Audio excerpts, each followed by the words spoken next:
बार एक शिकारी शिकार करने के लिए जंगल में पहुंचा।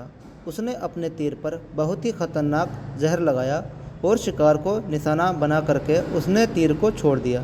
लेकिन उसका तीर चूक गया और तीर एक पेड़ में जा लगा। वह पेड़ बहुत ही हरा भरा था और बहुत सारे तोते उस पेड़ पर रहते थे। जैसे ही वह जहरीला तीर उस पेड़ पर जाकर लगा, वह पेड़ धीरे धीरे सूखने लगा और सारे तोते एक एक करके उस पेड़ को छोड़कर जाने लगे। पेड़ के कोटर में एक बहुत ही बूढ़ा तोता रहता था, जो बहुत ही धर्मात्मा और अच्छे मन का था।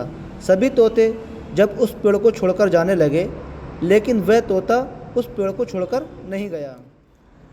बूढ़े तोते के साथियों ने कई बार आकर के उसे समझाया कि ये पेड़ सूख रहा है और किसी भी दिन ये गिर जाएगा, चलो किसी और पेड़ पर चला जाए।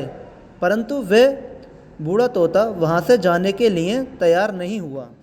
तोते के साथियों ने ये बात देवराज इंद्र तक पहुँचाई कि ऐसे ऐसे हम एक पेड़ पर रहते थे, वो पेड़ एक जहरीला तीर लगने के कारण सूख गया हैगा, पर वहाँ पर एक बूढ़ा तोता रहता है, वो हमारे साथ आने के लिए अभी भी तैयार नहीं है। देवराज इंद्र प्रकट हुए और उस बूढ़े तोते से कहने लगे कि आप बहुत धर्मात्मा और बहुत ही अच्छे मन के हैं, लेकिन आप इस पेड़ को छोड़कर किसी और पेड़ पर चले जाएं, क्योंकि ये पेड़ कुछ ही दिनों में गिर जाएगा।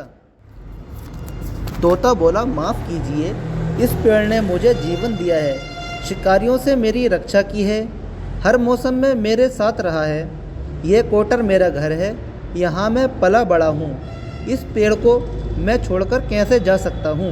इस पर संकट आया है तो क्या मैं इसे छोड़कर चला जाऊँ?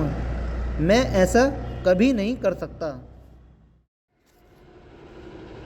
देवराज इंद्र तोते की इस बात से बहुत ही प्रसन्न हुए। उन्होंने तोते से कहा, मैं आपकी इस बात से बहुत खुश हूँ, मांगो जो आपको मांगना है।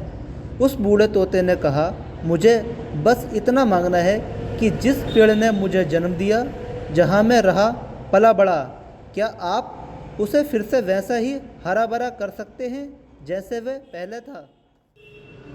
देवराज इंद्र ने अमृत से उस पेड़ को सींचा और वह पेड़ पहले के तरह हरा भरा हो गया।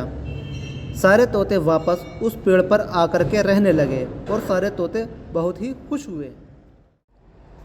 ये कहानी हमें सिखाती है कि जब भी किसी इंसान का बुरा दौर आता है तो वह इमोशनली टूट जाता है, उसे किसी के सहारे की ज़रूरत होती है।